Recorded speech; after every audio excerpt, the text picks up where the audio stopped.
What's good, YouTube and Twitch? We've had a stream about toxic Yu-Gi-Oh! That has evolved into the top 5 most hated strategies within the Yu-Gi-Oh! Game itself. And in our number 5 position, which it's back here because it's the most debatable, that's Helmet Yu-Gi-Oh! Now, what is Helmet Yu-Gi-Oh? Well, that's what's debated. To me, it's this Yu-Gi-Oh! That really doesn't necessarily care about what the opponent is doing. It's just trying to force itself one way forward, and that's its own strategy, creating this tempo that's not complicated at all. Basically, newer players can pick this up and get the hang of it without caring about what the rest of the format's doing. Cliffforts were one such deck that still see themselves on the FNL list with Cliffort Scout at 1, and some people would vie for this back at this point in time for getting their Reign in Terror, but also because they're affected by Link monsters, thus power creeping them naturally a little bit. But these monsters would get to board, they would be unaffected by certain opponents' card effects,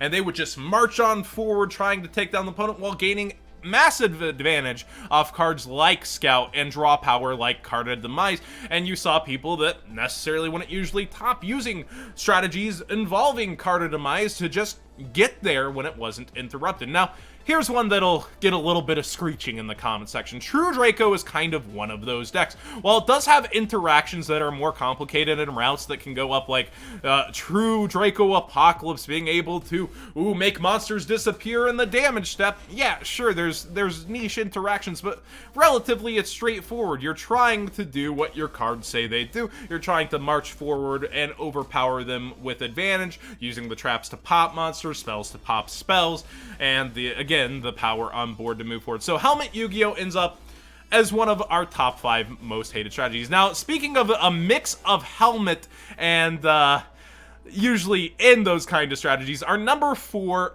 very hotly debated kind of play is Floodgate Yu-Gi-Oh! And we see a lot of Floodgate Yu-Gi-Oh! End up on the Forbidden and Limited list, such as Vanity's Emptiness right here. Cards that just say your opponent can't play Yu-Gi-Oh! For little to no cost at all. Royal Oppression. Imagine being able to turn off all your opponent's special summons after setting up your own board for just 800 life points each. I'll gladly pay that cost. Kaiser Coliseum. Oh, baby, that is a forbidden card that heavily restricted and limited your opponent on what they could do, forcing them to play at your pace. But there's modern cards here, not just these ancient forbidden ones. How about, there's a rank-up spell that went into Azathoth on the opponent's turn, floodgating all monster effects off. Or how about Rongo being able to kind of come up and say, alright, you're not going to play how you want to play. And another good oldie, Shockmaster. There's no instance of, like, people loving to play against Floodgates. Now, there will be people that argue for Floodgates and say, well, what's the difference between those boards where you spin up 5 negates, 6 interruptions, insane? Well, first off, hand traps can typically interrupt that, whereas you don't even need to get to your draw power to get to some of these Floodgates. You just need to see them, and you can play multiple in a lot of different decks, like Gozen Match still being at 3, Rivalry of the Warlord still being at 3.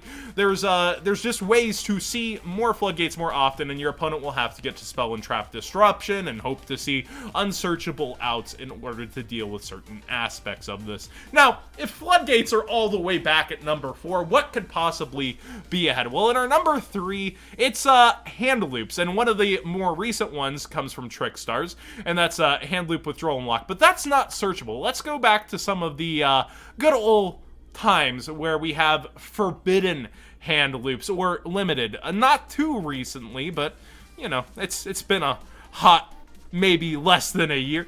Wumblar Loops that just debuted itself at the WCQ and blew everyone away. Took down so many decks, and it was crazy. Getting hand looped is not a good feeling at all. And there's more and more graveyard resources. That may hold true to this day, to where you can try to counter by having stuff that would activate in grave or do things in graves. Hand loops are just a terrible way to lose. X-Sabers are regarded in history as a really awesome deck, but I don't think people liked getting hand looped by X-Sabers. Very similarly, windups. People look back fondly on windups here and there. Windup hand loop was pretty toxic and not really fun to play against. Losing your entire play, hoping on your next draw that this one card can overcome an entire setup board or gigantic monster, it wasn't a nice way to play Yu-Gi-Oh! Or fun. Now, there is one hand loop deck that I kind of respect, and that's the Synchro hand loop, and that's because it took such a high skill level to be able to combo through it, and if you had a single interruption, everything could go wrong, and learning how to combo past that interruption took a lot of skill in the past also. But it started to get a little more degenerate with Saryuja and being able to recycle and having links introduced to it too. Old Synchro hand loop I can respect just a bit, but the newer one, I really don't like to see it around. So it's just that feeling of not getting to play any card versus like, you know, with Floodgates, you're staring at your cards and like, well, I have my cards at least. But with hand loops, you don't even have your cards to stare at. They're all staring at you from the graveyard. Now, in our number 2 position, I think this is a strategy past just Yu-Gi-Oh! And that would be, Burn. And more recently, oh boy, my 2006 deck works because of Mystic Mind has really sparked this discussion wide open. I think that burn decks are hated more so because they try to, similar to other things in the past in this list, ignore the interaction of the opponent, where Wave Motion Cannon can end up losing to Spell Trap Destruction, and you can have negates to stop that Spell and Trap Destruction. Burn tries to ignore the opponent and play around it, and if they're even trying to accept the opponent and play through them, like Chain Strike, like I need my opponent to do things. I need them to gain advantage so I can Secret Barrel them and I can just desert them. I think there's a bit of a difference there to where people were actually rooting for Ryan Yu, you know, like the Dragon Duel national champion. They were rooting for this to win because Zodiac was across the table and people really hated it. You live long enough as the villain to become the hero, but this is more interactive burn, and Jeff Jones put it very well.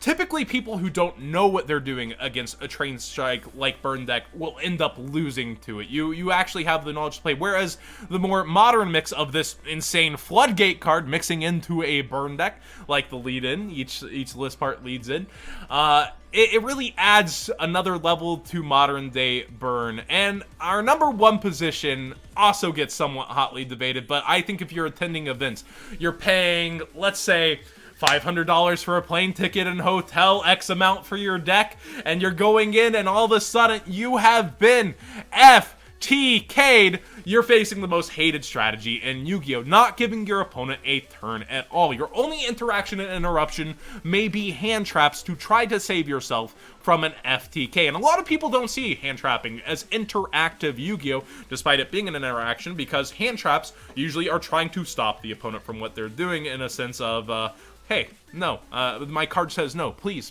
stop. And usually it takes a couple to stop an FTK from going through its route. We've seen strategies of FTKs in the past, such as all the way back to Frog FTK with the Mass Driver, which is now, odd enough, forbidden. Magical Scientist, the oldest perhaps FTK besides Exodia drawing all my pieces. Yeah, that was pretty toxic. We can look through Magician Pendulum getting our Supreme King Dragon's Starving Venom ban. We have Master Diamond at 1, and of course, Firewall Dragon slaughtered mainly for his ability to loop, which led to FTK. See all these nice banned /@1 cards? Yeah, there's a reason for that. People don't like getting killed without having a turn. Now, you might notice a lot of what we are presenting include burn strategies, but it's the next level of burn. It's like Wave Motion Cannon, that takes 8 turns. You have 8 turns to try to out this and out your opponent's counter traps. Chain Strike, multiple turns going back and forth, regaining advantage and doing crazy things. But the OTK/FTK, and I say OTK because there's one that lives between these worlds, the Dark Nurse Reficule burn. It's trying to just on your draw phase kill you, not really give you a turn. I would say these OTK, FTK burn strategies, yeah, they are insane. They're crazy, and they're not healthy for the game. It's not good when a game only lasts a single turn and the opponent didn't get to play cards. It's not like, you know, oh, my deck's less consistent because I didn't play Spell and Trap Destruction to get rid of these Floodgates. It's not like you could have done something and side-decked against the Helmet deck. It's literally, I better have more interruptions from my side deck in order to hope that I can just throw enough during their turn to fizzle them out and be able to come back and beat them. So, FTK Yu-Gi-Oh! I think of and by far is the most hated Yu-Gi-Oh! But let me know about you. Did I miss something on this list, perhaps, between Helmet, which I know some of you guys are going to defend, Floodgates, some people call a necessary evil, between hand looping, which I think is very similar to FTK's, but you still get your draw, and you still, you know, might have graveyard resources, and getting burned. Do you think FTK's top this list? And are they just a cancerous evolution of burn, perhaps? Just ban all these strategies? I think a lot of people dislike many of these things that go on here. Anybody from Open Chat have anything to add here towards the end? No? No? Just me? Maxi. Bring back Maxi. Oh, God. Let's just say all the controversial things, chat. Let's start some drama.